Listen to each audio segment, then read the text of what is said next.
Hey everyone, it's Ben Hardy here, and in today's we're going to be talking about what will be powering the all-new redesigned Toyota 4Runner and Toyota Tacoma, and it's probably going to shock you a little bit. Before we get into this video though, as always, if you want to save time and money the next time you purchase a car, link to my car buying guide in the description down below, and if you want to see more content just like this, then I recommend you subscribe because I post videos every single day. Let's get into it.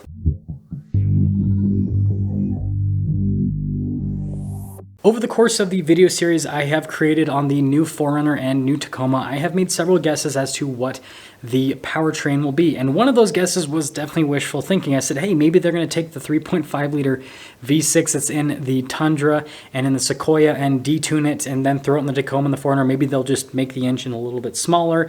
Again, definitely wishful thinking because that's not what's happening. What's happening is what has happened to the new Highlander. So for the 2023 model year, the Toyota Highlander no longer has a naturally aspirated 3.5 liter V6 as an option. You now have a turbocharged 2.4 liter 4-cylinder paired to an 8-speed automatic transmission. And if that sounds similar to what the Lexus NX has, it's because it's the same powertrain, it's just detuned. In the Lexus NX, it produces 275 horsepower, 317 pound-feet of torque.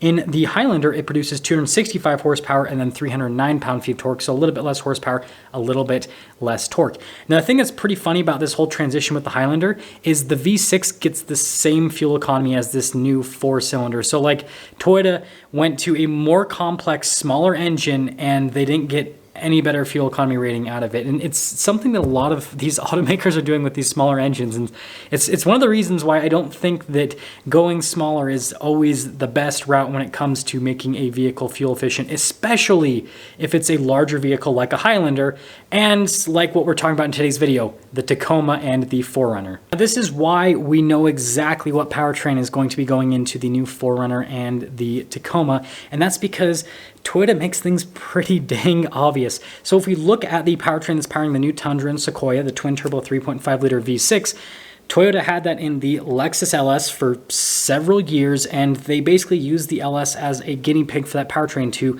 make sure that they could basically produce the powertrain at, higher volume amounts, make sure the powertrain's reliable, and also make sure that their customer base would like it. And the Lexus LS was a great vehicle to test that with because it's not a vehicle that sells in huge volume amounts. And so if the powertrain ultimately ended up being a failure in any way that just didn't work with what Toyota was trying to accomplish, then it's like, okay, well, we lost some LS sales, but so what? We still sell a bajillion, other vehicles, right?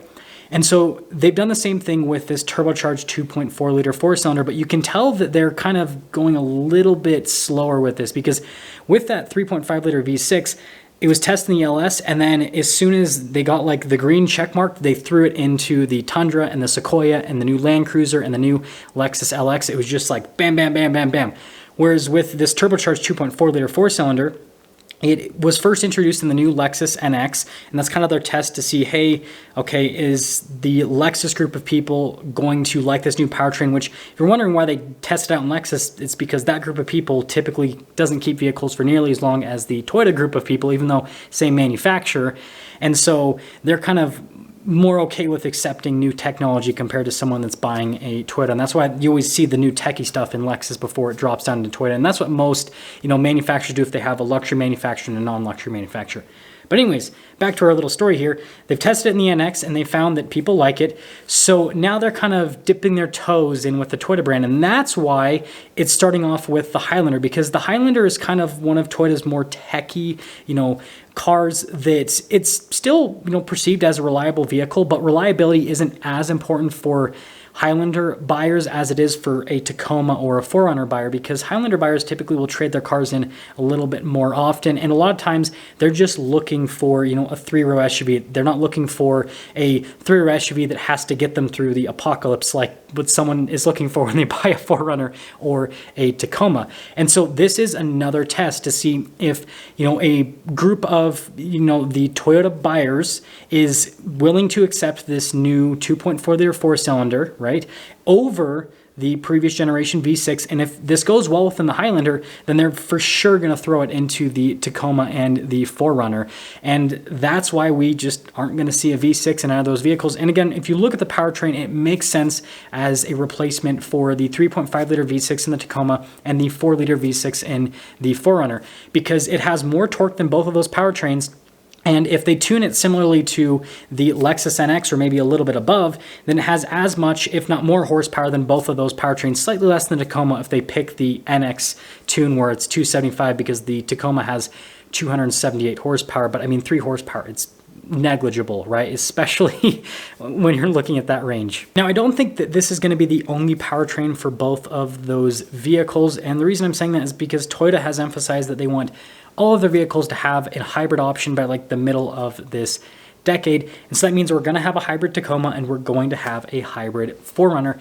Now, Toyota is probably going to take the same approach as what they did to the Tundra and to the Sequoia, or they might take a slightly different approach. So with the Tundra and the Sequoia, the Tundra has 2 engine options, right? The 3.5 liter V6 and then the hybrid version of that engine, whereas Sequoia only has the hybrid engine as an option. And so maybe Toyota's going to do that, where the 4Runner will only have the hybrid 2.4 liter 4-cylinder as an option, and the Tacoma will have the regular 2.4 and then the hybrid option, or maybe they'll both just be hybrids, or maybe they'll both just come out with the regular 2.4 initially, and then at a later date, the hybrid option will be available. But there is going to be some sort of hybrid option. It just depends on exactly how it's going to be placed. But at this point, with where I see Toyota going, with the hints that they've given that are extremely obvious, I don't see them putting any sort of V6 or turbocharged V6 in the next generation of 4Runner and Tacoma, which I find pretty disappointing because I think it's a huge missed opportunity for the brand. Because if you look at what other brands are doing, like Ford, they're putting, you know, more hot roddy type engines in smaller vehicles, and there's a lot of hype behind them. A really good example is the new Ford Ranger Raptor. It has a little turbocharged 3-liter V6, and I'm saying little because, you know, that ultimately is a pretty small engine, but for the Ranger, that's a pretty beefy engine, and people are going crazy over that truck. Now, yes, people are also going crazy over it because of the suspension and shocks that that truck has, but the engine is really exciting because a mid-sized truck with around 400 horsepower, super exciting. And so you're going to have a lot of people lining up to buy that truck. And I can tell you right now, if Toyota gave us a mid-sized truck and a 4Runner sized SUV with around 400 horsepower with Toyota reliability, none of the other automakers would have any chance of selling any vehicle that is in that realm anymore, because like Toyota's reliability plus that type of performance would just be absolutely crazy. But again, that's on the pipe dream side of things. And so we just have to accept what we have. And so I guess what this means is if you have the money today, then you should probably go out and buy a 4Runner and Tacoma before they no longer have a V6, especially the 4Runner. I'm not I'm more okay with the Tacoma getting rid of that V6 because I'm not a huge fan of the 3.5, but the 4Runner, the 4-liter V6 with that 5-speed automatic transmission, as dated as it is such a cool powertrain. And so yeah, I would get one now before it's gone. Anyways, let me know what you guys think about this whole powertrain situation, and if you are going to get a new generation 4Runner or Tacoma, or if you've completely like scratched off your list because of what's happening with the powertrain. I'll see ya.